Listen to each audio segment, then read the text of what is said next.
우리 하나님의 말씀 창세기 15장을 봅니다. 하나님의 말씀 창세기 15장 1절로부터 우리 마지막 절까지 봅니다.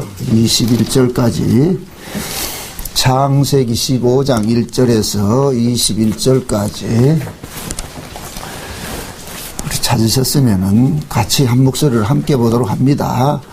이후에 여호와의 말씀이 이상 중에 아브라함에게 임하여 가라사대 아브라함아 두려워 말라. 너는 나의 방패여 너는 지극히 큰 상급이니라. 아브라함이 가로되 주 여호와여 무엇으로 내게 주시리이까. 나는 무장하오니 나의 상속자는 이 다메섹 엘리에셀이다. 아브라함이 또 가로되 주께서 내게 씨를 아니 주셨으니 내 집에서 기르는 자가 나의 후사가 될 것이니이다. 여호와의 말씀이 그에게 임하여 가라사대 그 사람은 너의 후사가 아니라 내 몸에서 날 자가 내 후사가 되리라 하시고 그를 이끌고 밖으로 나가 가라사대 하늘을 우러러 무뼈를 셀 수 있나 보라. 또 그에게 이르시되 내 조선이 이와 같으리라. 아브라함이 여호와를 믿으니 여호와께서 이를 의로 여기시고 또 그에게 이르시되 나는 이 땅을 내게 주어 업을 삼게 하려고 너를 갈대아 우르에서 이끌어낸 여호와로라. 그가 가로되 주 여호와여 내가 이 땅으로 업을 삼을 줄을 무엇으로 알리이까. 여호와께서 그에게 이르시되 나를 위하여 3년 된 암소와 3년 된 암염소와 3년 된 순양과 산비둘기와 집비둘기 새끼를 취할지니라. 아브라함이 그 모든 것을 취하여 그 중간을 쪼개고 그 쪼갠 것을 마주 대하여 놓고 그 소에는 쪼개지 아니하였으며 솔개가 그 시체 위에 내릴 때에 아브라함이 쫓았더라. 해질 때에 아브라함이 깊이 잠든 중에 캄캄함이 임함으로 심히 두려워하더니 여호와께서 아브라함에게 이르시되 너는 정령이 알라. 내 자손이 이방에서 객이되어 그들을 섬기겠고 그들은 400년 동안 내 자손을 괴롭게 하리니 그 섬기는 나라를 내가 징치할지며 그 후에 내 자손이 큰 재물을 이끌고 나오리라. 너는 장수하다가 평안히 조상에게로 돌아가 장사될 것이요 내 자손은 4대 만에 이 땅으로 돌아오리니 이는 아모리 족속의 죄악이 아직 관영치 아니함이니라 하시더니 해가 져서 어둘 때 연기나는 풀무가 보이며 타는 횃불이 쪼갠 고기 사이로 지나가더라. 그날에 여호와께서 아브라함으로 더불어 언약을 세워 가라사대 내가 이 땅을 애국 강가에서부터 그 큰 강 유브라데까지 내 자손에게 주노니 곧 겐 족속과 그니스 족속과 감몬 족속과 헷 족속과 브리스 족속과 르바 족속과 아모리 족속과 가나안 족속과 기르거스 족속과 여부스 족속이 땅이니라 하셨더라. 아멘. 우리 찬송가 214장입니다.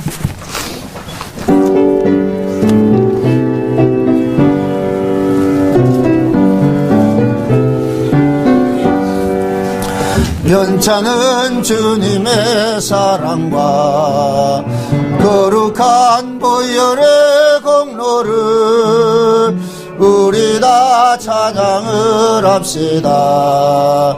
주님을 만나볼 때까지 예수는 우리를 깨끗게 하시는 주시니 그의 피 우리를 눈보다 더 희게 하시네. 우리를 깨끗게 한 피는 무궁한 생명의 물일새. 생명을 구원한 친구들 하나님 찬양을 합시다. 예수는 우리를 깨끗게 하시는 주시니 그의 피 우리를 눈보다 더 희게 하셨네.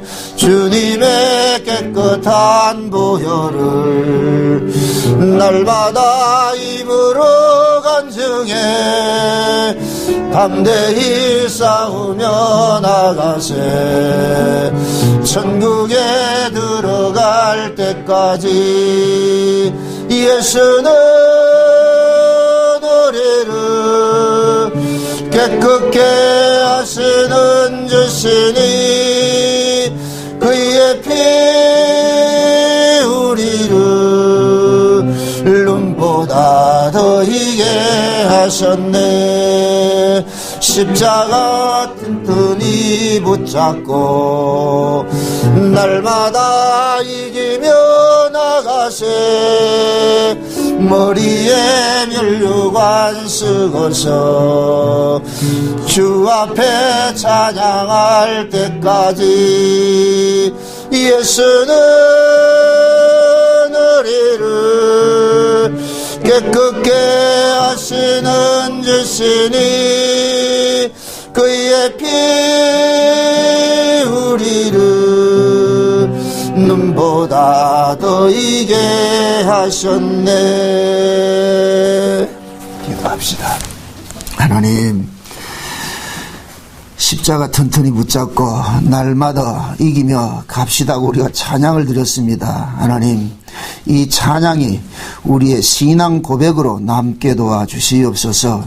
하나님, 날마다 우리의 눈과 귀를 여셔서 하나님의 비밀들이 창세전에 언약하셨던 그 언약들이 지금 이 땅에 이 시대에 어떤 모습으로 구체화되어서 우리 삶 속에서 드러나고 있는지, 현실 속에서 이루어가고 있는지를 볼 수 있는 눈들을 열어주시옵소서.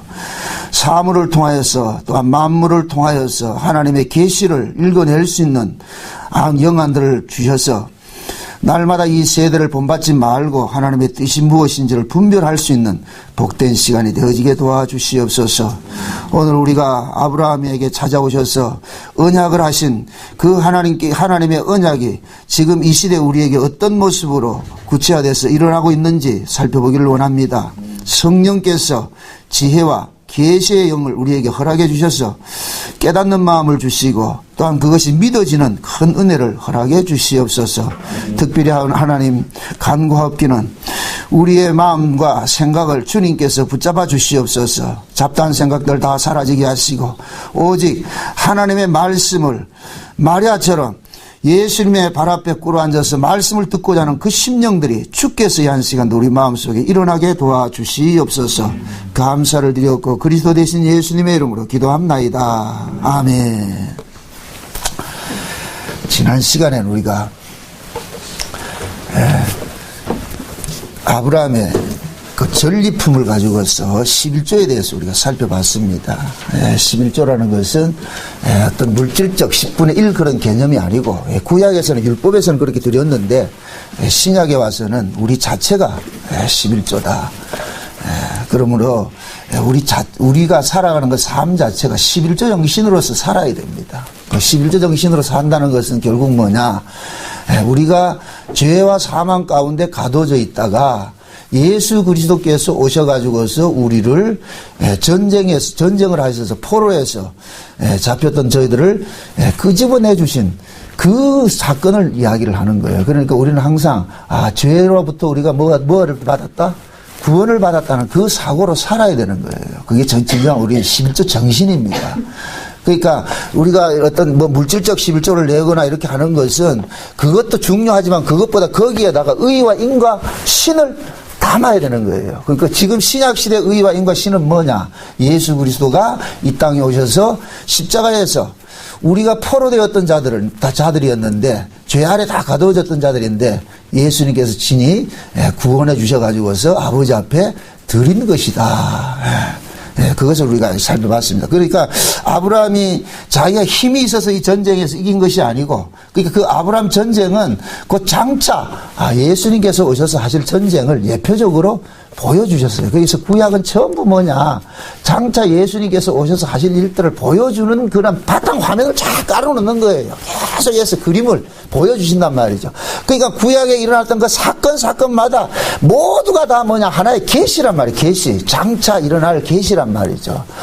그러니까 우리가 이 하나님께서 이 역사 자체를 만드신 것은 창세전에 하나님께서 나는 이런 식으로 일을 할 것이라는 것을 그 어떤 계획서를 하나님께서 창세전 언약을 우리에게 주셨단 말이죠. 그럼 그 창세전 언약을 펼치기 위해서 이 역사를 만들었고, 그럼 이 역사 자체가 그 뭐냐? 하나님께서 창세전에 언약하신 그 내용들을 풀어가는 이런 필드란 말이죠. 그래서 그 창세전 언약의 내용을 보면은 다른 것이 없어요. 예수 그리스도의 핏부림을 통하여서 자기 백성들이 거룩하고 흠이 없게 됐는데, 이들을 하나님께서는 양자 삼아서 하나님 아들들 되게 하셔서 하나님 나라에서 영원히 그 은혜의 영광을 찬미하게 하는 것이 하나님의 창세전 언약이란 말이죠. 그것을 지금 현재 우리는 뭐냐? 이 교회라는 걸 통해서 하나님께서 보여주시는 거예요. 그게 어떤 의미에서는 세상 자체는 애국과 같은 것이고, 저와 여러분들이 이 세상에서 교회로 불러낸 것이, 이 부르심을 입은 것은 곧 다시 말해 출애굽과 같은 것이에요. 그래서 교회를 이끌어서 에클레시아라 이렇게 이야기를 하는 것은 빼내심을 입은 자들이란 말이죠. 부르심을 입은 자들. 그러니까 이것은 곧 뭐 여러분들이 세상에 살다가 교회로 오는 거 이 굉장히 중요한 거예요. 그냥 이걸 그냥 껍데기로 보지 마시란 말이죠. 여러분들이 내가 교회에 와서 예배를 드리는 것을 그 사람이 어떤 마음을 가지고서 오느냐, 어떤 마음으로서 예배를 드리느냐에 따라서 그 예배가 신령과 진정으로 드려지는 예배가 될 수도 있고, 아니면 그냥 퍼포먼스로 끝날 수가 있는 거예요. 지금 이 시대는 교회에 모여서 이 예배하는 이런 것들이 전부 이렇게 날아가 버렸어요. 분명히 말씀드립니다. 마귀는 항상 뭐 하느냐, 모이는 걸 폐하도록 만들어요. 참 바쁜 일 생기게 만들고 말이죠. 핑계만 대면 교회 올 궁리를 해야 되는데, 핑계만 대고 우리는 핑계만 생기면 우리는 교회를 안 올 궁리를 하잖아요. 그런 것들이 결국에 뭐냐? 그 사람의 그 신앙이 지금 관념이란 얘기예요. 그 사람이 믿고 있는 그 예수는 그냥 하나의 그냥 전설 속에 있는 예수예요. 조집사님 기도했듯이 그 십자가 사건이 지금 현재 우리 속에서 잠깐만 이렇게 일어나줘야 되는데, 이게 없으니까. 그 죽은 예수죠, 죽은 예수. 그러니까 신앙생활이 힘이 없는 거예요. 여러분들 보세요. 생명이란 것은 저 바닷가에 가가지고서 고기를 그물 속에 잡아보세요. 그럼 팍팍팍 뛰잖아요. 그러듯이 여러분들이 예수를 믿는 그 믿음으로 살아가는 하는 것들이 그 고기같이 팍팍 뛰어야 된다면 그게 생명이란 말이죠. 전 요즘에 우리 이제 그 요셉이가 여기 있다가 미국에 갔잖아요. 미국에 가가지고서 동영상을 이렇게 보내줘요. 근데 하루하루 이 자라가는 그 모습을 보면서 너무 흐뭇한 거예요. 여기서는 걷지도 못하고 그렇게 하던 애가 지금은 거기서 아주 얼마나 걸어 다니고 말이죠 하면서, 그런 모습을 보면서 전 그걸 보는 거예요. 우리의 신앙도 마찬가지란 말이죠. 그 하나님의 그 크신 은혜의 풍성함들을 더 많이 알아가고 더 깊이 알아가고 더 넓게 더 높게 알아가면서 우리는 잠깐만 그 은혜에 압도당해야 되거든요. 그러면서 그것이 삶 자체가 감사가 돼야 돼. 제발 여러분들이 신앙을 어떤 이원화시키지 마시란 말이죠. 교회와 가정, 교회와 직장 이거 이원화시키지 말란 말이죠. 교회에서도 코람되어 오고, 가정에서도 코람되어 오고, 직장에서도 코람되어 오요. 내가 구원받은 자로서, 신자는 하나님께서 언약을 하셨는데 그 언약을 품고서 이 세상에 내어준 자들이 신자들이란 말이죠. 그럼 신자는 세상에서 어떤 자세로 살아야 되느냐? 언약을 품고 살아야 되는 거예요. 언약의 그 도구로서 이렇게 살아야 되는 거예요. 그럼 그 언약이 결국 뭐냐? 아, 우리는 이 땅에 잠시 왔다가 하나님의 언약을 보여주고 창세된 언약을 보여주기 위해서 우리 이 땅에 있다가 가는 자들이야. 그러면은 세상 사람들은 언약이 무엇인지 모르고 이 세상이 영원한 것 같이 이 세상의 것을 쫓아갈 것 같으면은 여러분들은 그렇게 되지 말아야 된단 말이죠. 이건 어떤 여러분들의 어떤 행실을 뜯어고치고 어떤 뭐 행위를 잘하는 그런 차원의 문제가 이야기가 아니고 가치관들이 한번 생각을 한번 해보세요. 지금 우리는 죄와 사망 가운데 포로로 잡혀 있었던 자들이에요. 그 포로로 잡혀 있던 자들을 예수님께서 오셔가지고서 우리를 구출을 해놓았을 것 같으면은 그럼 구원받은 자로서 우리가 어떤 모습으로 살아야 되느냐 말이죠. 요즘에는 이상하게 어떤 그 신자들이 어떤 그 뭡니까 이 살아가는 그 삶의 모습들을 이렇게 볼 것 같으면은 완전히 이렇게 괴리가 생겨가지고서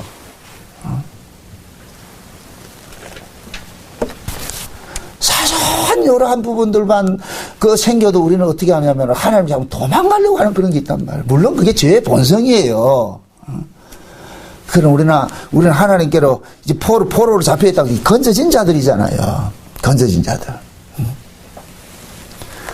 그러니까 하나님께서 아브라함을 찾아오셔가지고서 지금 그 이야기를 하는 거예요. 오늘 본문을 보면은 이후에 여호와의 말씀이 이상 중에 아브라함에게 임한다 이렇게 얘기를 하면 이야기를 하잖아요. 이 얘기는 결국 뭐냐? 지금 뭡니까? 아브라함이 이 앞절에서 뭐 했어요? 14장에서 뭐 했어요? 소돔 뭡니까? 포로로 잡혀있던 롯을 자기 사병들 데리고 가가지고 어떻게 합니까? 구출해 오는 그 일들을 하잖아요. 그런데 구출해서 돌아오는 그 길에 멜기세덱이 나타나가지고 이 전쟁은 너가 한 것이 아니고 하나님의 도우심으로 한 것이라는 것을 알려주니까 거기에 전리품에서 10분의 1을 드렸잖아요. 그럼 그것으로 사태가 종결되는 게 아니란 말이죠. 적은 항상 있는 거예요. 호시탐탐 뭐합니까? 노리고 있다니까. 여러분들 보세요. 그 아브라함에게 패한 그 적국들이 그들이 가만히 있겠느냐 말이죠. 그들은 항상 복수의 칼을 갈고 있다니까. 두려워요. 아브라함은 두렵다니까. 하나님은 보이지 않지.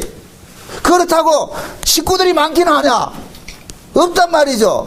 하나님 다 아신다니까. 그 두려워하는 그 아브라함의 모습을 안다니까. 여기 보세요. 차라리 적국을 전쟁하지 말고 같이 살았을 것 같으면 괜찮아. 이제 전쟁을 해놨으니까 그때부터 어떻게 된다? 서로 이제는 뭐가 돼요? 무슨 모드가 돼요? 전쟁 모드가 돼버린 거예요. 비록 아브라함이 하나님의 도우심으로 전쟁을 이겼다 할지라도, 그러니까 지금 아브라함은 두려운 상태에 있을 때 하나님께 찾아오셔가지고서 하나님이 아브라함에게 말씀을 주신단 말이죠. 아브라함아, 두려워하지 말아라. 내가 네 두려워하는 마음 안다. 그러면서 하시는 말씀이 참 아주 의미심장한 이야기를 해요. 1절 다시 보세요. 이후에 여호와의 말씀이 이상 중에 아브라함에게 임하여 가라사대 아브라함아 두려워 말라. 나는 너의 뭐요? 방패요. 너의 지극히 큰 상급이라. 자 보세요. 나는 너의 뭐라 그런다? 방패라 그러죠. 방패 뭐 하는 거예요? 방패는 뭐 하는 거예요? 전쟁에서 막아주는 거잖아요. 그죠? 그럼 이 이야기는 아브라함이 앞으로 살아가면서 무수한 적으로부터의 뭐를 받는다? 공격을 받게 되어 있다는 거예요. 그러니까 그러한 그 공격을 받게 되는데 그 공격을 받을 때 내가 친히 너를 뭐 했다? 방패가 되어서 뭐 해주겠다? 막아주겠다는 거예요. 지켜주겠다는 거예요. 구약시대는 실제 육적인 전쟁에서 하나님께서 막아주셨어요. 실제. 그것이 신약으로 올 것 같으면 이게 영적 전쟁으로 바뀌잖아요. 우리는 수없이 넘어지고 우리는 타락하고 우리는 하나님을 떠나는 그런 삶을 수없이 그렇게 살아오는데 마귀의 참소를 수없이 받는단 말이죠. 그럼에도 저와 여러분들을 누가 지켜주고 계시냐? 예수님께서 자기 피로서 우리를 어떻게 합니까? 막아주고 계신다니까. 예수님께서 친히 방패가 되셔가지고서 마귀는 날마다 참소해요. 마귀는 검사란 말이에요. 검사는 뭐 하는 사람이에요? 그 사람의 죄를 기소를 시켜야 되잖아요. 그죠? 어떻게 감옥에 집어넣어야 돼? 이게 마귀가 하는 일이라니까. 그럼 그 마귀가 우리를 감옥에 넣으려고 참소를 하는데 무엇을 근거로 참소하느냐? 하나님 말씀 가지고 참소하는 거예요. 하나님 말씀 가지고서. 하나님 말씀을 들고 와가지고서 하나님이 지금 법정의 재판장으로 계세요. 옆에는 지금 예수님께서 변호사로 계시고 이쪽에는 마귀가 지금 검사로서 지금 있단 말이죠. 그러니까 그 마귀라는 놈이 하나님의 말씀을 가지고서 근거를 가지고서 나를 참소하는 거예요. 이게 스가랴에서 볼 것 같으면 무슨 모습으로 나와요? 여호수아가 큰 옷을 입고 더러운 옷을 입고 그 모습으로 있죠. 그죠? 마치 불에 탄 거슬린 나무같이 말이죠. 더러운 옷을 입고 있는 그 모습으로 우리 지금 그런 모습으로 서 있는 거예요. 우리 몰골이 그렇다니까. 저와 여러분들이 아무리 은혜를 입었다 할지라도 우리의 삶은 이 말씀을 온전히 지켜낼 수 있는 삶을 살 수가 없어요. 이 몸뚱이가 그렇게 허락하지 않는단 말이죠. 그러니까 우리는 늘 말씀에 참소를 당할 수밖에 없는 거예요. 이 말씀으로. 그러니까 마귀는 계속해서 나를 참소하는 거예요. 너 말씀대로 살았냐? 너 이럴 수가 있느냐? 제일 저를 참소를 많이 하는 사람이 누군지 아세요? 우리 마누라라니까. 가장 가까운 사람이 늘 마귀 역할을 해준다니까. 저도 저 사람한테 마귀 역할을 한다니까. 서로 부부가 서로가 참소를 해야 된단 말이죠. 제가 제일 힘들 때가 언제인지 아세요? 우리 집사람이 특이해 쓰는 거야. 목사가 왜 그래? 아, 그럼 돈다니까. 그럼 내가 일부러 그러거든. 목사도 죄인이고, 목사도 사람이고. 그럼 우리 집사람이 목사는 왜 그래? 이렇게 하는 이유가 뭐겠어요? 목사라는 프리미엄을 통해서 자기의 뭐를 챙기고자 하는 거예요? 유익을 챙기고자 하는 것이죠. 그래서 목사는 항상 지를 뭐 해야 된다? 이뻐해줘야 된다는 거예요. 사랑해줘야 된다는 거예요. 근데 인간이 내가 죄인인데 어떻게 여일하냐 말이죠. 요만한 어떤 일이 있을 것 같으면 항상 걸어요. 그런 것들 걸리면은 그러거든요. 내가 속으로 그래요. 아이고 또 이 마귀가 또 참소를 하네. 우리는 참소를 당할 수밖에 없어요. 여러분들 마귀는 눈에 안 보여요. 그 마귀가 지금 누구 안에 역사하겠어요? 우리 안에 산다니까. 그러니까 내가 때로는 마귀가 돼가지고서 내 마누라를 참소하고, 우리 마누라는 또 그 속에 마귀가 나를 참소하고, 똑같은 거예요. 똑같은 거. 그렇게 참소를 해야 될 때, 그러면은 우리는 거기에 참소 당할 수밖에 없는 거예요. 그럴 때 예수님께서 변호사가 되셔가지고서 우리를 변호해 주시는 거예요. 요한일서 보세요. 요한일서 2장. 시작하자마자 업이 되면 안 되는데, 이거. 조사님이 참 큰일 났네, 이거. 2장 1절 봅시다. 2장 1절. 2장 1절 봅시다. 요한일서 2장 1절에서 2절 봅시다. 3절까지 봅시다. 3절까지 다 같이 봅니다. 나의 자녀라, 내가 이것을 너희에게 쓰면 너희로 죄를 범치 않게 하려 함이라. 만일 누가 죄를 범하면 아버지 앞에서 우리에게 대언자가 있으니 곧 의로우신 예수 그리스도시라. 저는 우리 죄를 위한 화목제물이니 우리만 위할 뿐 아니요 온 세상의 죄를 위하심이라. 우리가 그 계명을 지키면 이로써 우리가 저를 아는 줄로 알 것이요. 아멘. 자 봅시다. 지금 이 사도 요한이 편지를 쓰면서 그 이야기하는 게 그런 거예요. 내 자녀들아. 지금 누구에게 한다? 이 수신자가 누구예요?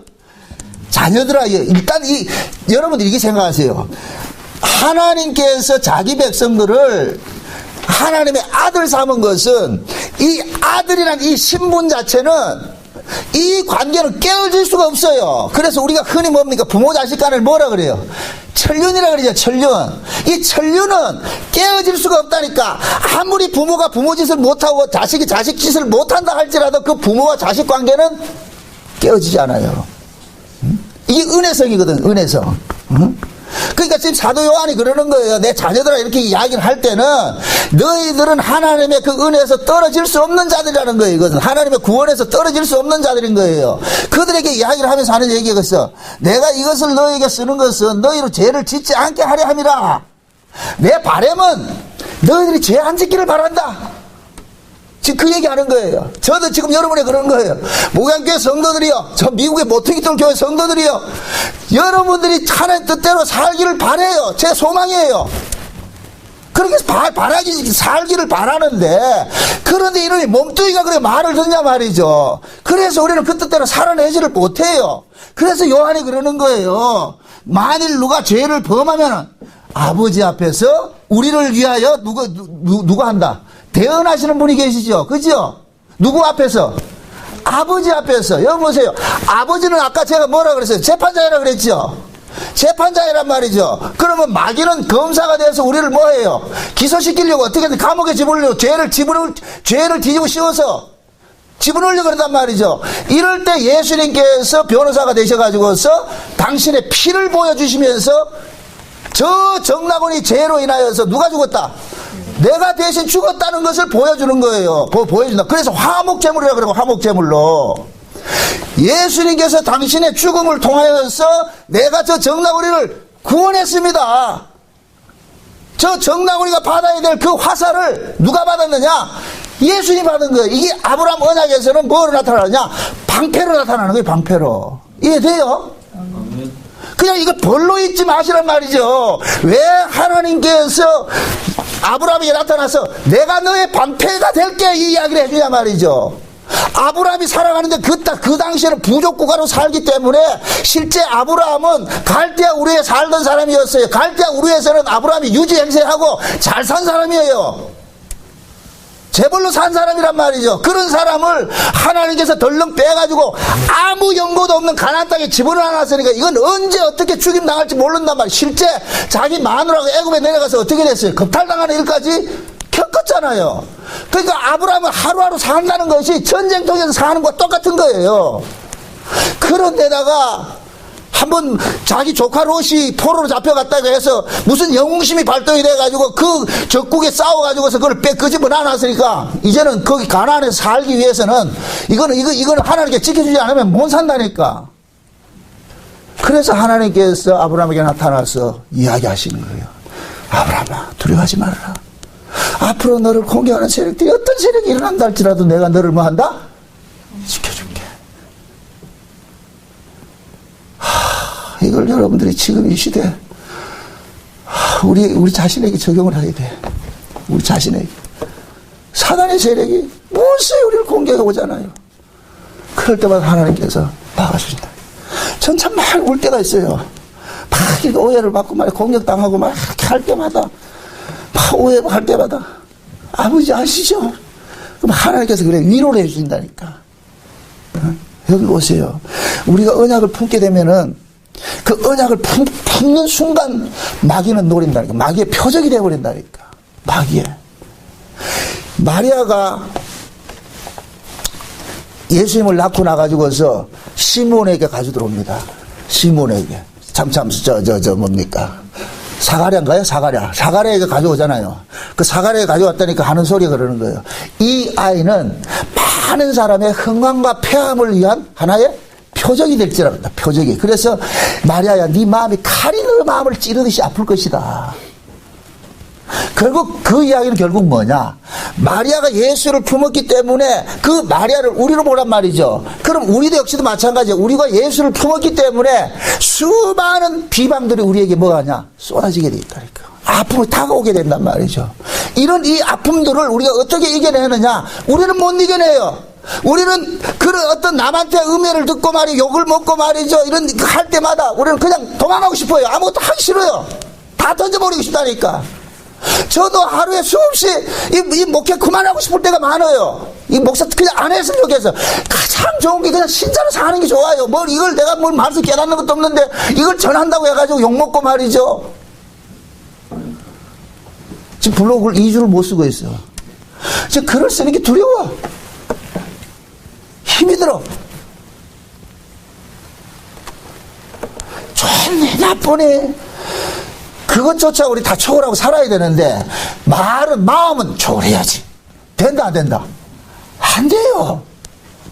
그게 아픈 거예요. 물론 몸이 아파서 안 하는 것도 있어요. 그런데, 그러나 이런 것들이 다 짐으로 온단 말이죠. 예수 믿는다는 것 자체가 때로는 우리에게 버거울 때가 있어요. 그냥 세상 사람들까지 살았으면 좋을 것 같은데 그게 그렇게 안 된단 말이죠. 왜?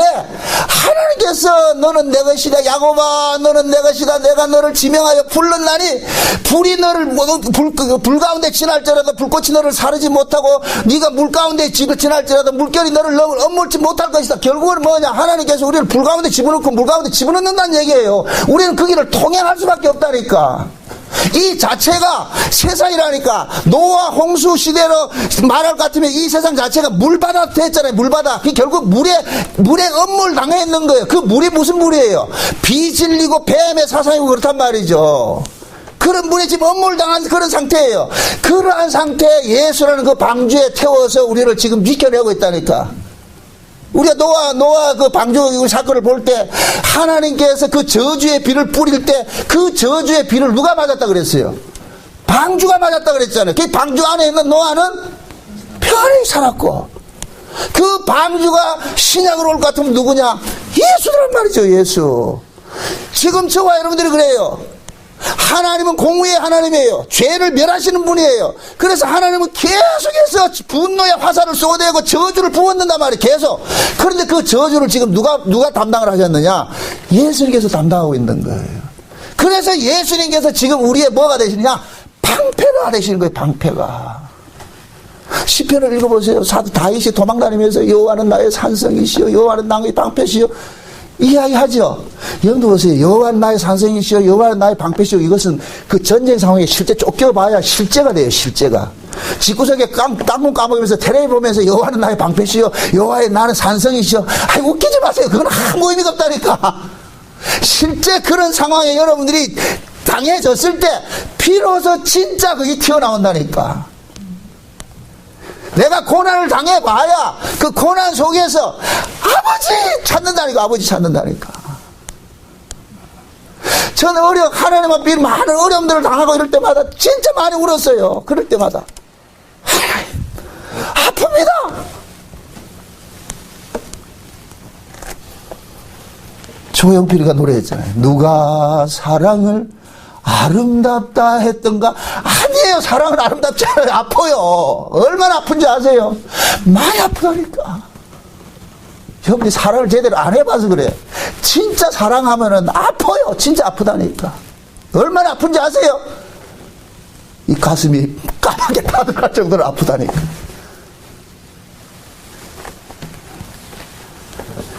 우리가 하나님께서 우리가 그 하나님의 사랑을 우리에게 덮쳐오니까 마귀라는 놈은 그 사랑을 빼앗기 위해서 그래서 계속해서 우리는 참수하죠. 그럴 때마다 예수님께서 나거나 네가 받을 그 참수는 내가 받았느니라. 내가 너가 당할 그 아픔들을 내가 십자가에 다 짊어졌느니라. 넌 나만 믿어. 내 안에 거해. 지금 하나님께서 아브라함에게 그 이야기 하는 거예요. 아브라함아, 무수한 적들이 너를 공격하고 너를 앞으로 살아가는 삶이 고달픈 삶이 일어날 것이지만 그럴 때마다 이겨내라. 왜? 내가 너의 뭐가 된다? 방패가 된다. 내가 너를 지켜줄게. 내가 너를 지켜줄게. 응? 그게 아브라함에게 하나님께서 찾아오셔서 위를 주시는 거예요. 이게 아브라함에게 주신 언약이란 말이에요. 언약. 응? 그러면서 뭐라 그래요? 내가 너의 내가 너의 뭐라 그래? 방패가 되고 뭐라 그래요? 내가 너의 상급이라 그러죠. 상급. 다시 그거 보세요. 다시 본문으로 보세요. 본문 다시 한번 보세요. 15절 1절 보세요. 이후에 여호와의 말씀이 이상 중에 아브라함에게 임하여 가라사대 아브라함아 두려워 말라. 나는 방패요. 나는 너의 방패요. 너의 지극히 큰 뭐이다? 상급이라 그러죠. 상급. 자 보세요. 상급, 여기서 말하는 이 상급이라는 얘기는 사카르라는 얘기인데 이 얘기는 뭐냐? 전쟁에서 이기고 얻어진 전리품을 이야기하는 거예요. 그러니까 전부 지금 전쟁용으로 쓰고 있는 거예요. 전쟁용으로. 그러니까 지금 뭐냐? 하나님께서 뭐 하느냐? 아브라함아, 네가 전쟁을 당해야 되는데 그 전쟁을 하면서 내가 적으로 오는 모든 화살은 내가 화살바지가 되어줄게. 내가 너를 지켜줄게. 그러고 그 전쟁은 반드시 이긴다. 그 이기는 그 영광은 네가 차지하라는 거예요. 그걸 상급이라 그런단 말이야. 상급. 이걸 가지고서 이 한국교회에서는 말이야 상급론 가지고서 뭐 면류관도 뭐 이 성경에 나와 있는 면류관 여러 가지 그거 가지고 그게 지들 그게 뭔 말인지도 몰라. 그러면서 생명의 면류관이니 영광의 면류관 뭐 이런 거 하잖아요. 그걸 가면은 면류관 뭐 어떤 사람은 10개 쓰기도 하고 뭐 어떤 5개 쓰기도 하고 그 이상한 그 부당들 하는 얘기 그게 쏙 솔깃해 가지고서 말이죠. 상급론 가지고서 교회 충성만 하면 뭐 하고 이거 가르쳐야지 여러분들이 일을 하는데 상급 많이 준다 그러니까 죽을 듯이 하는 거예요. 그래서 흔히들 하는 이야기 하잖아요. 교회 충성 봉사하고 하는 것이 그거 우리 상급 받는다 그러잖아요. 여러분들 상급 받기 위해서 하는 그 충성 봉사는 여러분들 지금 뇌물 바치는 거예요. 하나님은 뇌물 받는다 안 받는다? 안 받으세요. 그거 하지 마세요. 충성 봉사를 해서 내가 상급 받는다 할 것 같으면 그거 지금 사기당하고 있는 거예요. 충성 봉사는 구원의 그 은혜 감격에서 나오는 발산된 그 구원의 은혜가 내 안에서 너무 고맙고 감사한 것이 격발돼서 나오는 행위지 그걸 내가 어떤 일을 함으로 인해서 뭘 받아내는 것이 아니란 말이죠. 지금 보세요. 지금 하나님께서 아브라함에게 찾아와 가지고서 전쟁 용어를 쓰면서 아브라함에게 뭐 하느냐? 복을 주고 이야기를 하는 거예요. 내가 너를 지켜줄게. 내가 너의 방패가 되고 그리고 내가 너의 상급이 될게. 그럼 결국은 뭐냐? 이 전쟁은 누가 하느냐? 여호와께서 하시는데 그 여호와가 여호와가 전쟁을 하고서 이기고 나서 얻어진 그 전리품을 누리는 그 영광은 너가 차지를 하게 동참을 시켜준다는 거예요. 지금 이해돼요? 달란트 비유에 보면은 이런 이야기가 나와요. 주인이 자기 소유를 종들에게 각각 맡기고 멀리 떠나버립니다. 집을 비워요. 그러면 그 종들은 주인이 준 것을 가지고서 일을 해서 이문을 남길 때 주인이 돌아와서 하는 이야기가, 착하고 충성된 종아, 내 즐거움에 봐라, 참여하라. 내 즐거움. 결국 종들은 자기 것으로 장사한 것이 아니에요. 누구 것이에요? 주인의 것이라니까. 그럼 그것을 우리식으로 지금 우리의 신앙으로 한번 접목을 시켜보잔 말이죠. 저와 여러분들이 교회 위에 봉사하고 연보하고 충성하고 하는 이 모든 것들은 하나님께서 우리에게 주신 은사로 주어진 주인의 것, 하나님의 것이에요. 하나님의 은사로 주어진 것들이란 말이죠. 하나님의 은사로 주어진 것들을 가지고서 내가 봉사하고 연보하고 충성한 이런 것들을 가지고서 내게 상급 주세요 하면 안 된단 말이죠. 우리는 그 하나님이 주신 그 선물, 은사로 주신 그 선물을 가지고서 교회를 섬기고 성도를 섬기고 하는 이런 일들, 한 것 그 자체가 결국 뭐냐? 주님의 그 영광에 동참되는 거예요. 주님의 그 즐거움에 동참되는 것이란 말이죠. 그래서 제가 여러분들이 그러는 거예요. 제발 교회 올 때 손님을 오지 마시라고. 손님 교인이 되니까 교회가 어떻게 돌아가는지를 여러분들 관심이 없는 거예요.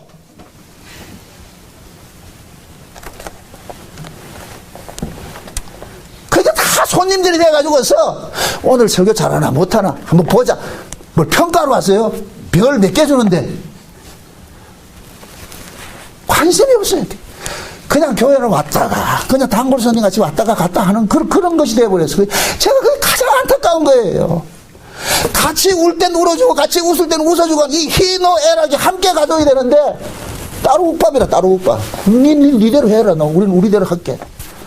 그게 끄떡하면 교회 안 나오고.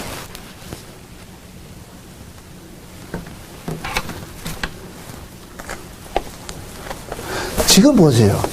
우리 목양교회도 올드 멤버들이 있어요. 한 15년, 근 20년 돼가는 사람들도 있어. 아직도 교회 찾아오는 걸 못하고 있어. 교회 오는 날보다 안 오는 날이 훨씬 많아. 20년 된 사람들이 그 정도일 것 같으면 그거 어떡하겠어, 그거를. 그게 결국에는 뭐냐? 다 관심사가 다른 데가 있는 거야, 다른 데. 세상에 가 있는 거야. 그 세상의 화려함 쫓아가는 거예요. 마치 롯이 요단들 편에 큰 풍요로운 그 땅을 보고서 그리 쫓아가듯이 그게 멸망의 도시인데 하나의 유황불 쏟아지는 곳인데 그걸 모르고 그거 가고 있다니까. 불나방 같이 말이죠. 불이 좋아서 지가 죽는지도 모르고 쫓아가고 있다니까. 하나님께서 사랑하면은 치겠지요. 막아버리겠지요. 마치 고멜처럼 고멜이 하도 본신랑 놔두고 외간 남자 쫓아가니까 다 걷어가 버리잖아요. 그 다 걷어가고 나니까 나중에 비로소 뭐 하냐. 아이고 내가 본 남편한테 돌아가자. 우리의 신앙을 한번 여러분들이 반출을 한번 해보세요. 저와 여러분들이 내가 살기 좋고 환경 좋고 뭐 좋을 때 우리 신앙생활 잘 안 해요. 다 떠나지죠. 그런데 나중에 힘들고 나면 주여 천부의 의지 없어도 온다니까. 물론 그게 우리 신앙의 모습이 한 모습이라니까. 그렇게 해서 돌아오게. 그 이야기는 결국 뭐냐. 하나님께서는 너는 내 것이라고 했기 때문에 너는 하나님께서 절대로 너를 포기 못한다는, 결국에 우리는 만신창이 된 모습으로 끌려온다니까. 그 자리에 오게 돼 있어요. 하지만 그렇게 끌려오는 그 자리가 오지만은 제가 말하는 건 그래요. 사도 요한같이 우리가 진짜 하나님 뜻대로 이렇게 잘 이렇게 뭡니까 살아가기를 원하는데 그것이 내 뜻대로 안 된단 말이죠. 안 될 때마다 우리는 뭐 해야 되냐. 또 주님 바라봐야죠. 왜? 주님께서 우리의 뭐가 되고 방패가 되시고 우리의 상급이 되신다. 그러니까 결국 우리는 뭐냐, 여호와께서 전쟁을 하셔가지고서 우리를 구원해내는 그 전리품으로서 우리가 뭐를 받느냐, 구원을 받는 거예요. 구원을 받는 거예요. 그러니까 전리품이 자기가 뭔가 자기 기쁨이 있으면 안 된다면, 전리품은 자기 기쁨이 있는 게 아니에요. 전리품은 나를 포로해서 구출해준 그 구출해주신 분의 그 기쁨에 동참하는 거예요. 그래서 아브라함에게 나타나서 여호와께서, 여호와 자신이 곧 뭐냐, 아브라함에게 상급이라 그러는 게 상급. 여러분들, 우리가 성도가 구원받는 그 자체가 상이에요, 상. 천국에 가서 큰 집, 작은 집, 이 생각하지 말란 말이죠, 그거. 그런 상은 없어요. 만약에 천국에 큰 상이 있고 작은 상이 있다 같으면 거기도 가도 또 차등이 생겨. 하나님의 나라는 차등의 나라가 아니에요. 하나님 자체가 곧 뭐냐? 우리의 상이란 말이죠. 예수님 자체가 우리의 상으로 주어졌다니까. 그러니까 우리는 그 예수님 자체가 우리의 상으로 주어졌기 때문에 그 예수로 인하여 우리는 뭐 하냐? 기뻐하고 감사하고 찬송이 나오는 거예요. 세상에 나 같은 이 인간을 하나님께서 구원해 주셨구나. 예수를 통해서 나를 살려주셨구나 하는 이것이 깨달아지니까.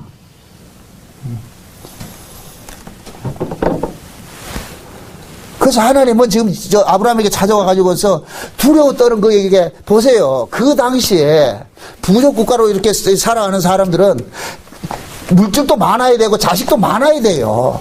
그 지금 그러잖아요. 지금 15장 1절에 보니까 하나님께서 두려워 말라 그러는데 그 아브라함이 두려워하는 그 이유가 2절에 나와 있어요. 아브라함이 가로되 주 여호와 무엇을 내게 주시려나이까. 아브라함은 지금 뭐를 기대하고 있는 거예요. 하나님 앞에. 그러면서 뭐라 그러냐. 나는 무자하오니 그러잖아요. 무자하오니. 그러니까 지금 하나님께서 아브라함이 뭘 두려워하는지 알고 있는 거예요. 왜 그러냐? 자기 몸에서 난 자식은 한 사람도 없는데 지금 자기 생명은 풍전두와 같이 계속해서 위협을 받고 있고 그런 상태에서 아브라함이 안 두려우면 이건 잘못된 것이죠. 그게 두려운 거예요. 그래서 하나님께 찾아오니까 아브라함이 대뜸 하는 소리가 자식 낳게 해주소. 그래, 자식. 나 자식이 하나도 없으니까. 나를 지켜줄 자가 없으니까. 그런 것들이 두려운 거예요. 그래서 하나님께서 아브라함을 데리고 나가서 그러는 거예요. 아브라함아, 네가 지금 자식이 없다고 그러는데 그 자식 내가 많이 줄게. 그래서 아브라함을 데리고 나와가지고서 하늘에 있는 뭐를 보고? 별을 보고서 가르치는 거예요. 저 하늘에 있는 무별들도 한번 세봐라. 셀 수 있겠느냐? 못 세겠는데요. 내가 네 자식을 그렇게 만들어줄게. 만들게 이야기한단 말이죠. 결국 뭐냐? 아브라함에게 뭐냐? 네가 지금 내가 자식이 없어서 무자에서 두려워하는 그것을 하나님께서 아브라함에게 뭐냐? 그 무자가 자식이 없는 자가 이제는 자식이 어떻게 될 것이다? 많아질 것이다. 많아질 것이다. 근데 그 자식을 어떤 식으로 많이 만들어내느냐? 하늘의 별처럼 내가 많이 할 것이다. 이 이야기를 해준단 말이죠. 그러면 여기서 우리가 눈여겨봐야 되는 것은 뭐냐? 하나님께서 아브라함의 후손들이 생성이 될 것을, 생산이 될 것을 어떤 식으로 이야기를 하느냐? 창조의 방법을 동원해서 이야기를 해주고 있는 거예요. 아브라함은 이 말을 하나님께서 내가 네 자식 많이 줄게 할 것 같으면 아브라함은 어떤 계산을 하고 있느냐? 아브라함은 아직까지 하나님이 어떤 분이고 어떻게 일하시는 걸 몰라요. 지금 배워가는 과정에 있기 때문에. 그러니까 아브라함은 아직까지 상식적으로 어떻게 생각하냐? 아이고 지금 우리 마누라 저래가지고 늙어가지고 자식 놓으면 몇 명이나 놓겠느냐? 이런 생각을 하고 있는 거예요. 이 늙은 마누라가 있다고 해가지고 자식을 10쌍둥이 낳을 수도 없고 못 낳는단 말이죠. 기껏 낳아봐야 이게 사람이 한계가 있는데. 그러니까 하나님께서 아브라함에게 나타나가지고서 밖에 있는 하늘의 별을 보면서 네 후손을 이렇게 많게 해준다. 그러면은 그렇게 많게 해준다는 얘기는 이렇게 별을 만드는 것 같은 방식으로 내가 너 후손을 낳게 해줄게. 낳게 해줄게. 그 이야기에 걸리고 뭐냐? 창조 사건에 동원되는 거예요. 창조 사건에. 이거 보세요. 하나님께서 창조를 하실 때 한 놈 만들고 두 놈 만들고 세 놈 만들고 이렇게 만드는 게 아니라니까. 그냥 하나님께서 말씀으로 있으라 하면은 있어진다니까. 그와 마찬가지로 하나님의 후손들도 하나님의 말씀으로 한 나라를 만드는. 그래서 구약의 선지자들은 하나님의 나라가 일순간에 생긴다 그런 거예요. 한 민족이 일순간에. 예수님께서 보세요. 하늘의 미랄에 대해서 이 땅에 오셨어요. 그죠? 그런데 그 미랄이 하늘이지만은 미랄 속에 미랄이 죽게 될 것 같은 그 미랄 속에서 하늘이 나옵니까? 무수한 미랄이 생산됩니까? 무수한 미랄이 생산되지요. 그와 마찬가지로 예수님께서 이 땅에 오셔가지고 예수님 한 분 죽으셨지만은 예수님 속에는 누가 있느냐? 자기 백성들이 있단 말이에요. 창세전에 어린 양의 생명책에 농명되어 있는 그 백성들이 지금 예수님 속에 지금 들어가 있는 거예요. 그래서 예수님의 죽으심으로 예수님 속에 있는 것들이 지금 뭐가 되느냐? 빠져나온 것이 되는 거예요. 지금 이해돼요? 마치 우리가 저 대구를 살 같으면 대구가 알이 이만한 게 있는데 그 알을 세면은 수억 마리가 될 거예요 아마. 그것이 배를 가르면 그 속에서 뭐가 나와요? 알이 튀어나오듯이 예수님께서 죽으심으로 인하여서 예수 안에 있는 예수의 새끼들이 쏟아져 나오는 거예요. 그걸 곧 뭐하냐? 창조라 그러는 거예요. 창조. 그래서 하나님께서 아브라함을 데리고 나가지고서 하늘의 별을 창조했듯이 내가 너 후손을 한 명, 두 명 낳는 것이 아니라 일순간에 다 낳을 수 있도록 내가 너를 만들어줄게. 만들어줄게. 아브라함 아직까지 이 말이 뭔 뜻인지 몰라요. 계산적으로 가지고 있죠.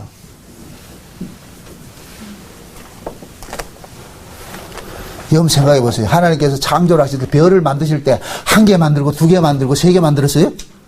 오늘 하룻밤 자고 피곤해라 너 내일 만들자 이렇게 했어요? 그냥 별이 있으라 이럴 것 같으면 지금 우리 눈앞에 펼쳐지는 저 삼라만 우주 속에 있는 저 수많은 별들이 한순간에 다 생겨났다니까. 한순간에. 이해되세요? 못 믿겠죠? 그 수많은 별들이 하나님께서 있으라 하심에 있어졌다니까. 그와 마찬가지. 지금 저와 여러분들 하나님께서 자기 백성들 그러는 거예요. 있으라 있으면 있는 거예요. 내가 이 백성을 너 후손을 그렇게 만들어줄게. 인간의 방법으로 하는 것이 아니라 하나님의 방법으로. 하나님의 방법. 그 하나님의 방법으로서 생산을 해낸다는 거예요. 그러니까 아브라함이 그걸 믿은 거예요. 그래서 오늘 본문에 볼 것 같으면 아브라함이 그것을 믿음에 하나님께서 뭐로 여기셨다? 의로 여기셨다. 물론 아브라함은 아직까지 이 사실을 구체적으로 잘 몰라요. 그런데 성경에서는 믿었다 이렇게 얘기를 할 때는 예수님께서 오셔가지고 그런 얘기를 하잖아요. 사람들이 예수님을 막 탄핵을 하고 이럴 때 네가 아브라함의 후손 같으면 아브라함의 자손의 행세를 해야 될 것이 아니냐 이런 얘기를 했을 때 예수님께서 뭐라 그러냐? 아브라함도 내 때를 보고 즐거워했고 내가 아브라함이 있기 전에 내가 있었다 그렇게 얘기를 하니까 사람들이 뭐라 그래요? 이게 50도 안 된 놈이 이게 미쳤나 이게 아브라함이 언제적 사람인데 그 이야기 하잖아요. 그럼 예수님의 말씀을 빌려서 볼 것 같으면은 아브라함이 있기 전에 예수님이 계셨고 아브라함도 내 때를 보고 즐거워했다 그랬잖아요. 그럴 것 같으면은 오늘 창세기 15장에 이 이야기를 하나님께서 아브라함의 눈을 열어서 장차 예수님께서 자기 백성들을 생산하는 그 방식을 창조의 방식을 동원해가지고서 이렇게 설명을 해 주었다는 이 사실을 우리가 유추를 해볼 수가 있다니까. 그렇게 됐을 때 아브라함도 예수님께서 자기 백성을 저런 식으로 낳는다는 이 사실을 믿음으로서 뭐 했다? 받을 수가 있는 거예요. 지금 이해돼요? 우리가 이렇게 생각하세요. 믿음을 받으면은 미래에 되어질 것을 현재화되어서 우리가 살잖아요. 그죠? 믿음을 받으면. 그죠? 그러면 이것을 역추적을 해보시란 말이죠. 미래에 대해서 아브라함이 지금 믿음을 받으니까 장차 미래에 일어날 그 사건을 지금 뭘로 본 거예요? 현재로 본 것이 돼버리겠죠? 이해돼요?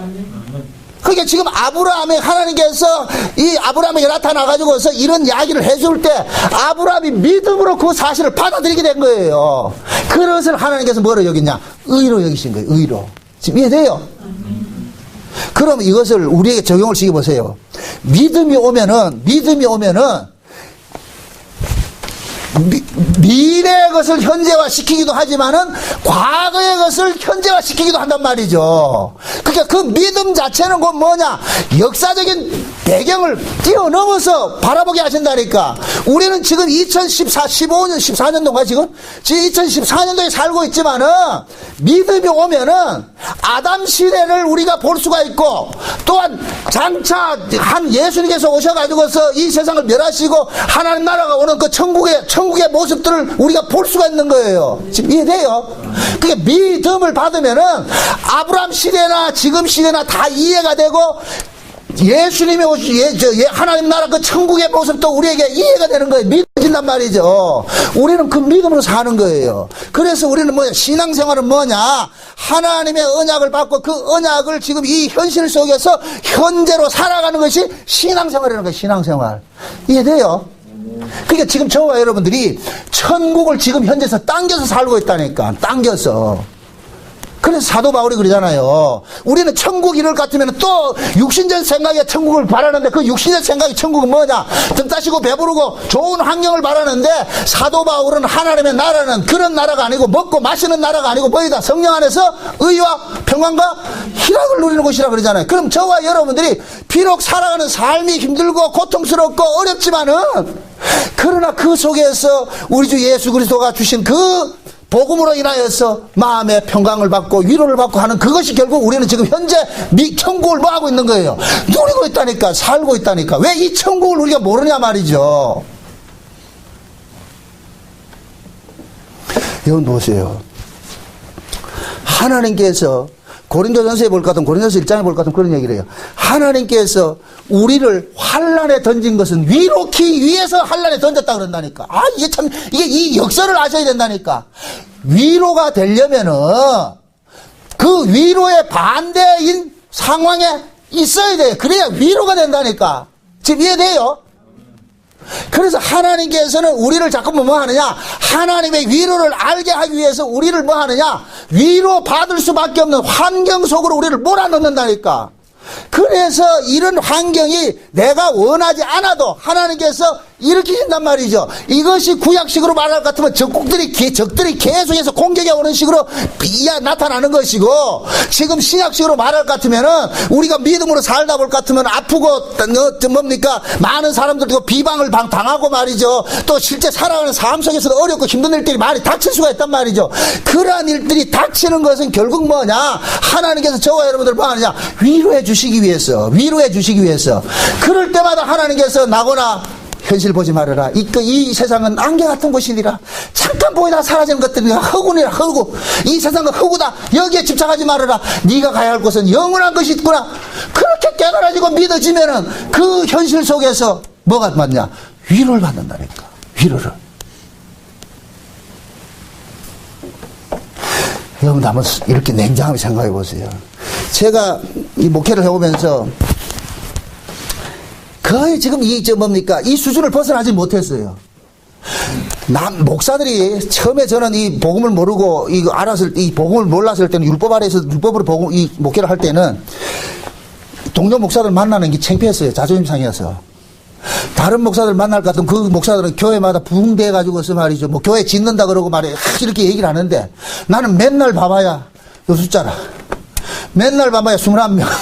이러니까 자존심이 상하는 거예요. 그래서 한때는 노예 같은 데도 안 간다니까. 일부러. 왜? 노예 가면 첫 인사가 뭔지 아세요? 요새 교회 부흥 많이 됐죠? 뭐 차 바꾸고 말이죠. 뭐 사고하는 이런 것들 자랑한다니까. 그러면 은근히 부하가 치미는 거예요. 왜? 내가 가지지 못했으니까. 그러니까 자존심 상하고 한마디로 쪽팔린단 말이죠. 그런데 그 쪽팔림을 가지고서 만약에 제가 육적으로서 아이고 이 쪽팔려 가지고서 못 살겠다. 물론 나는 그렇게 했어요. 그런데 그러한 것들을 하나님께서 위로를 내게 하시는 것이 있어요. 그런 위로가 결국에 뭐냐? 결국 이 세상에 있는 것들이 내가 많은 것이냐. 제가 가장 어려울 때 위로 받는 것이 그거예요. 성경에 보니까 네 몇 명 목회를 해야지 천당 간다는 게 없더라니까. 전 그걸 위로를 받았다니까. 몇 명을 해야 된다. 그러니까 사도행전 28장에 볼 것 같으면 사도 바울이 마지막 죽기 전에 복음을 전했는데 알아듣더라, 뭐 알아듣더라? 뭐 알아듣더라는 게 나오죠. 그게 바울이 뭐 엄청난 사람 많이 모았다고 생각하지 마시란 말이죠. 그런 것들이 나는 뭐냐? 그 당시에는 그런 것들 위로를 받았다니까. 오히려 그거 가지고서 만약에 그런 위로가 없었을 것 같으면 나도 못 살았겠죠. 이거 안 했겠죠. 제가 전에 말씀드렸잖아요. 너무 힘드니까 그래서 제가 목회를 그만하려고 40일 금식을 들어간 거예요. 한 달 만에 끝났지만은 어떻게 하면 목회 명분을 줘야 될 거 아니에요. 우리 집사람한테 이거 안 한다고. 그 좋은 직장 때려치우고 말이죠. 이 목회길 들어섰을 때 우리 집사람이 얼마나 반대했는데. 그런데 그걸 하다가 몇 년 안 돼가지고 나 못하겠다 하니까 우리 집사님 하는 우리가 네가 하는 일이 그렇지 뭐 이런 식으로 이야기 비아냥거린다면 그걸 어떻게 이겨내느냐. 그래서 합리적인 방법이 있어야 되잖아. 그 합리적인 방법을 도출하기 위해서 뭐 했냐. 굶으러 간 거예요. 굶으러. 뭘 내가 믿음이 좋아서 굶으러 간 게 아니고 한 달 금식을 하고 한 달 만에 계미를 통해 가지고 구원의 비밀을 깨닫고 그러고 내려왔다니까. 그 그러고 나서 하나님께서 복음을 이제 눈을 열어주시고 복음을 듣게 하시고 깨달아지는 것들 자꾸 환경을 조성해 두란 말이죠. 그러고 나서 엄청 많이 울었어요. 진짜 많이 울었다니까. 그러고 나가지고는 교회에 말이에요. 교인들이 눈에 안 들어오는 거예요. 교회가 어떤 것이 보이는 게 아니라 이 복음이 좋으니까. 그러니까 밥만 먹으면 이 복음에 사투를 하는 거예요. 그것이 위로가 되는 거예요. 사람 수가 많고 저거 이거 아니구나. 언제든지 이거는 하나의 허구구나. 그 위로가 없었을 것 같으면은 저 지금까지 여기 못 있는다니까. 지금도 그 위로를 받고 있다니까 하나님께서. 인간적으로 볼 것 같으면은 이게 뭐 대단한 거냐 말이죠. 수치스러울 일들이죠. 내 자식도 자기 아빠 교회가 작은 것이 창피시러 저쪽 교회라고 이렇게 얘기하는 판국에 이 말이 뭔 말인지 모르죠. 우리 큰딸이 피아노를 배운다고 요 있을 때 내려있을 때 한 석 달 정도 다녔어요. 그러니까 피아노 학원이 그 다니는 그 원장님이 교회를 다니신 분이었던 모양이라. 그래가지고 지도 교회 이 찬송가를 배우기 해가지고 취직이 해가지고 여기 다녔다니까 어느 교회 다니세요? 이러니까 우리 딸이 하는 소리가 뭐라 했다? 저쪽 교회 다닌다고. 저쪽 교회. 왜 그랬겠어요? 지네 아빠 교회가 컸을 것 같으면 그런 소리 한다 안 한다? 안 하지요. 아무리 봐도 지네 아빠 교회는 작지요. 이따 없이 우리 지금은 그러잖아요. 우리 처남 그 장로 처남이 안 하는데 한 번씩 전화하면 염장지는 소리를 해요. 몇 명 모여요. 그걸 네가 왜 신경 쓰는데? 내가 그럼 우리 집사람 보고 그런 거야. 그 새끼 전화하지 말라 그래. 왜 전화하고 염장지르고 그래? 몇 명 모이냐 말하지 말고 그럼 지가 오든가 그러면. 그러니까 그러한 일들을 당할 때마다 하나님께서 위로를 해주신다니까. 그런 위로가 있기 때문에 뭐 하느냐? 또 툭툭 털고 이겨내는 거예요. 꼭 우리가 자식 키울 때 그러는 거예요. 부모들이 자식을 키울 때 너무 잘나지도 못하고 못나지도 못하고 하잖아요. 못났을 때는 어떻게 해요? 위로해 주잖아요. 그리고 잘났을 때는 어떻게 해요? 또 교만할까 봐서 또 낮추잖아요. 하나님께서 우리를 그렇게 다루고 간다니까. 너무 교만치도 못하게 하고 너무 낙심치도 못하게 하고 말이죠. 그러한 그 위로와 기쁨들을 지금 사도 바울식을 말할 것 같으면 성령 안에서 주시는 의와 평강과 기쁨이란 말이죠. 그게 하나님 나라예요, 하나님 나라. 그래서 지금 현재 저와 여러분들 우리 안에 있는 와 있는 이 하나님 나라는 물질적 가치 개념의 하나님 나라가 아니고 영적 가치의 하나님 나라가 와 있단 말이죠. 그렇기 때문에 없음 속에서도 뭐 하느냐? 그 언약 하나 믿어지니까 이 언약 때문에 감사가 나오고 고마움이 나오는 거예요. 그러니까 지금 아브라함을 찾아와서 하나님께서 위로해주고 두려워 말라. 내가 너의 지극히 큰 방패가 되고 내가 지극히 큰 상급이 되고 이렇게 해주고 너 후손이 지금 자식이 없다고 이렇게 징징거리는데 내 자식 많이 줄게. 어떤 식으로 줄게. 어떤 식으로 주느냐. 아주 하나님께서 별을 창조했듯이 그 창조의 방법으로서 한순간에 많이 나아지는 그 백성들을 줄게. 그래서 아브라함이 갈라디아서 볼까 하면 사도 바울은 그런 얘기를 하는 거예요. 아브라함이 낳을 그 자식을 이삭이 아니고 누구라 그랬어요? 그리스도라 그러죠. 그리스도. 그죠? 아브라함이 낳은 그 자식은 이삭이 아니에요. 그 이삭은 그리스도를 뭐 하는 거예요? 예표하는 자라니까. 예표하는 자. 그래서 이사야서는 그런 얘기를 하잖아요. 잉태치 못한 자여 즐거워하라. 그렇지 못한 자요. 그러잖아요. 자녀를 생산하지 못한 여자가 많이 낳는다 그런다. 이게 말이 안 맞아. 그 이야기는 결국은 뭐냐? 인간적 방법으로 자녀를 생산하는 것이 아니라 하나님의 창조의 방법으로서 자녀를 생산하는 그런 일들이 일어난다는 거예요. 그것이 예수님께서 오심으로써 구체화돼서 나타난 거예요. 그래서 사도행전의 1장 사도행전에 오순절 성령이 임하고 나니까 베드로가 한번 외칠 때 얼마가 돌아와요? 3,000명, 5,000명이 돌아오죠. 그 숫자적인 개념으로 보지 마시란 말이죠. 3이라는 숫자와 5라는 이 숫자는 전부 묵시적인 개념의 의미란 말이죠. 그러니까 수많은 무리들이 성령 안에서 이렇게 일순간에 한 민족이 생겨나더라는 것을 은유적으로 보여주고 있는 거예요. 지금 이해됩니까? 그게 아브라함 언약이 실제 예수님께서 오셔가지고 성령이 오고 나니까 구체화적으로 딱 드러나 버렸죠. 그러니까 성령이 임하고 나가지고서 베드로의 그 설교를 듣고서 3,000명, 5,000명이 일어나는 그런 몰들. 그게 뭡니까? 그 날마다 주께서 구원하는 숫자들을 더하게 하시더라 그랬죠. 그죠? 그러면은 3,000명, 5,000명이 한 번만 일어나는 것이 아니라 그러한 일들이 가는 곳마다 일어나게 되더란 말이죠. 예수를 믿는 자들이 일어나게 되더란 말이죠. 어떤 방식으로? 하늘의 별을 만드는 창조의 방식으로 하나님께서 자기 백성을 만들어내시란 말이죠. 그래서 요한복음 10장에 예수님께서 그러잖아요. 나는 목자라 내가 양을 찾으러 왔는데 그 양들은 내 음성을 아는 거로, 그래서 예수님께서 오셔서 자기 양들의 이름을 뭐 어떻게 한다? 불러낸다 그러잖아요. 그게 오순절 성령이 임하고 나니까 그 성령이 창세전에 어린 양의 생명책에 농명이 했던 자기 백성들 속에 전부 들어가서 어떻게 하느냐? 자기 백성들을 전부 뭐 하느냐? 예수 품으로 불러내는 일들을 당한 거예요. 그 불러냄 속에 지금 저와 여러분들이 있는 거예요. 우리가 예루살렘에 가본 적도 없고 예수를 만난 적도 없어요. 어떤 분인지도 몰랐어요. 그런데 그 예수가 믿어지고 그 예수가 지금 우리 안에서 구주로 와 계신단 말이죠. 이 안에 천국이 믿어지고 예수님의 십자가의 죽으심이 나를 위한 대속의 죽으심이라는 게 믿어지고, 그러니까 그것이 믿어지니까 그 믿음으로 지금 우리는 사는 거예요.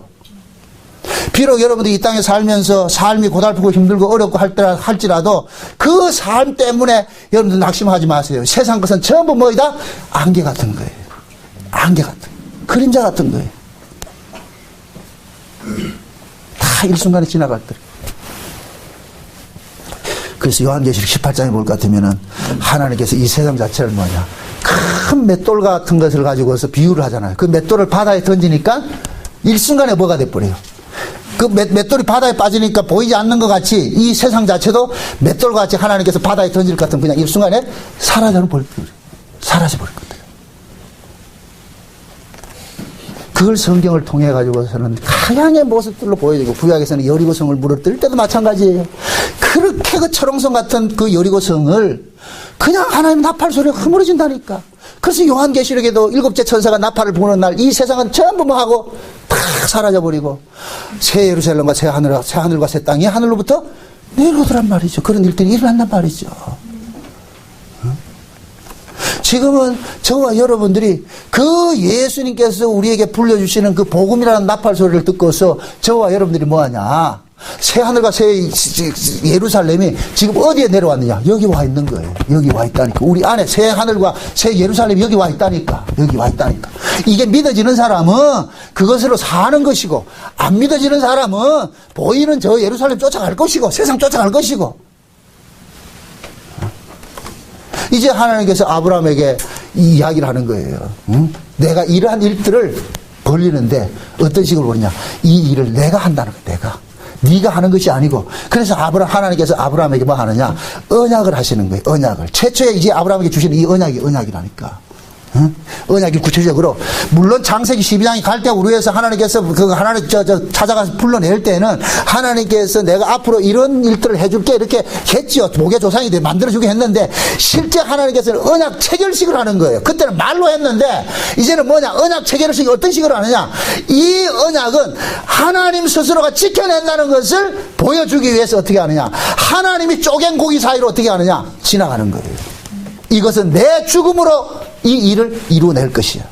하나님의 목숨을 담보로 해서 아브라함에게 언약을 걸었단 말이죠. 언약을 했단 말이죠. 그러니까 이 언약 자체는 누가 지켜내냐? 하나님이 지켜낸다니까. 이것이 신약으로 구체화돼서 나타났을 때 예수님께서 자기 몸을 쪼개서 뭐 하느냐? 아브라함에게 주었던 그 언약들을 이루어내는 식으로 일을 했다니까.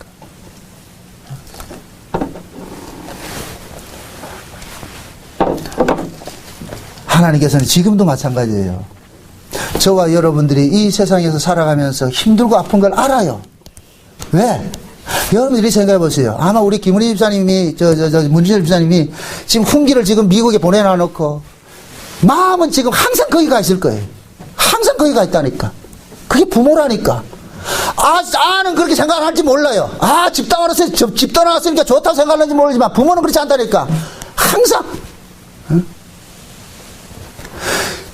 그렇게 생각하듯이 하나님께서 마찬가지예요. 내 새끼들이 지금 이 죄악된 세상에 그냥 던져놔놓고 하나님께서 팔짱 끼고 계신 분이 아니란 말이죠. 그래서 하나님께서는 자기 백성들을 끝까지 찾아가서 보살피고서 끝까지 그들을 뭐합니까? 보듬어 안는 거예요. 보듬어 안고. 지금 그 보듬어 안으심이 지금 저와 여러분들을 요 자리까지 지금 오게 한 거예요. 오게 한 거라니까. 여러분들이 한번 뒤돌아보세요. 여러분들의 삶을 한번 이렇게 궤적을 한번 이렇게 뒤돌아보시란 말이죠. 삶의 궤적들을 한번 보시란 말이죠. 어떻게 위태위태하게까지 여기까지 왔는가. 저는 너무너무 힘들게 왔어요. 너무너무 힘들게. 산전수열. 그러니까 이 자리가 여기까지 오기까지가 하나님께서 나를 간섭해 온 거예요. 그래서 저는 돼지머리를 한다면 돼지머리. 여러분들 시골에 갈 것 같으면 돼지를 모을 때 기계작대기 하나 들고서 돼지머리를 하잖아요. 요리 가면 기계작대기 때리고 저리 가면 저 때리고 하듯이 하나님께서 우리 인생을 그렇게 간섭을 해 오신다니까. 요리 간섭하고 저리 간섭하고 결국 이 자리에 세운다니까. 언약의 자리. 예수 그리스도가 있는 그 자리에 우리를 세운다니까. 이 일을 누가 했느냐? 주님이 하셨다니까. 주님이. 언약을 우리에게 심어주신 분이 주님이세요. 그러면은 그 언약을 이루어 가시는 분도 누구시냐? 주님이 이루신다니까. 그래서 하나님께서 아브라함에게 찾아가서 내가 너를 복의 조상 만들어준다 이 얘기는 아브라함의 어떤 능력에 있어서 아브라함의 외형적인 조건을 보고서 하는 것이 아니라 이건 하나님께서 하시겠다는 거예요. 결국 그 아브라함은 아브라함 되게 하는 그 일을 하나님이 하셨다니까. 그 복의 조상의 자리로 하나님께서 끌고 가신 거예요. 그럼 우리도 마찬가지예요. 아브라함만 보지 마시고 그 아브라함 속에 나를 대입을 해서 보시란 말이죠. 내가 대입이 됐을 때 하나님께서 나도 갈대와 우루 같은 이 세상에 있었는데 죄악된 이 세상에 있었던 나를 하나님께서 불러내가지고 여기까지 오시면서 희미하게 알았던 그 하나님을 점점 확연하게 드러내게 해주시는 그 하나님을 우리가 많이 지금 알아왔잖아요. 앞으로 일어날 때 더 많아질 거예요. 그래서 여러분들이 하나님의 그 은혜를 보는 그 눈들이 폭이 넓어지고 깊어지고 길어지고 많아져야 되는 거예요. 그걸 하나님께 다뤄가는 거예요. 그러니까 아브라함의 일생 속에는 하나님께서 결국에는 뭐냐, 아브라함을 나중에는 어떻게 하느냐, 독자 이삭같이 하나님 앞에 바칠 수 있는 그 자리로까지 나아가게 하시더라니까. 그 아브라함이 잘나서가 아니라 마찬가지예요. 우리도 마찬가지라니까. 저와 여러분들 간섭하신 하나님께서 당신의 뜻을 위하여서 지금 저와 여러분들 여기까지 인도해 오신 거예요. 그러니까 우리가 지금 여기에서 내가 여기 있는 것이 내가 자랑스러운 것이 아니라 나를 나되게 하신 그분께 찬양이 돌아가야죠. 그분께 감사해야 되죠. 그래서 여러분들이 복음을 깨닫고 있는 것들도 그 복음 깨닫는 것조차도 여러분들 교만하면 안 된단 말이에요. 그걸 자랑하면 안 된단 말이죠. 누구에 뭐 해야 되느냐? 감사해야 되는 거예요. 복음이 들어진다는 이 자체가 얼마나 감사한지 몰라요. 그건 예수님께서 우리 귓구녕에 손가락을 넣고서 에바다 하니까 우리가 들려지는 거예요. 듣고 싶어도 듣지 못하는 사람 많고 보고 싶어도 보지 못하는 사람이 수태 많은데, 그런데 하나님께서 우리의 눈을 여시고 귀를 여셔서 들려지고 보여지게 하시니까 그러니까 하는 거예요. 저 역시도 마찬가지예요. 이 복음 전하는 것이 보여지고 깨달아지니까 깨닫게 해주시니까 전하는 것이지. 우리 모두가 하나님께서 이런 자리로 당신의 뜻이 어떤 것인지를 다 알게 하는 그 자리로 우리를 데려가신다니까. 어떤 사람은 앞서간 사람이 있고 어떤 사람은 뒤따라가는 사람들이 있을 수 있어요. 그러나 이 일을 시작하신 분이 끝날까지 그 일을 이루신다는 이 사실을 믿으시고 하루하루 그냥 그 언약 붙잡고 감사하며 사시기를 주의 이름으로 축원드립니다. 기도합시다. 아버지 하나님 감사합니다. 그 크신 하나님의 은혜와 사랑이 우리에게 넘친 바 되어져서 우리를 결국 이 자리까지 불러 세워주신 것을 감사합니다. 하나님, 이제부터 우리의 눈과 귀를 더 열어서 하나님을 보게 하시고 듣게 하시고 손으로 만진 바 되는 그러한 일들이 우리 삶 속에서 늘 일어날 수 있도록 주께서 간섭해 주옵소서. 그리함으로 인하여 희미하게 알던 그 하나님이 이제는 눈으로 본 바야 되고 손으로 만진 바 되는 그러한 모습의 하나님으로서 우리가 실제 하나님과 교제하는 그러한 삶들이 이루어지게 도와주시옵소서. 예수님의 이름으로 기도합나이다. 아멘.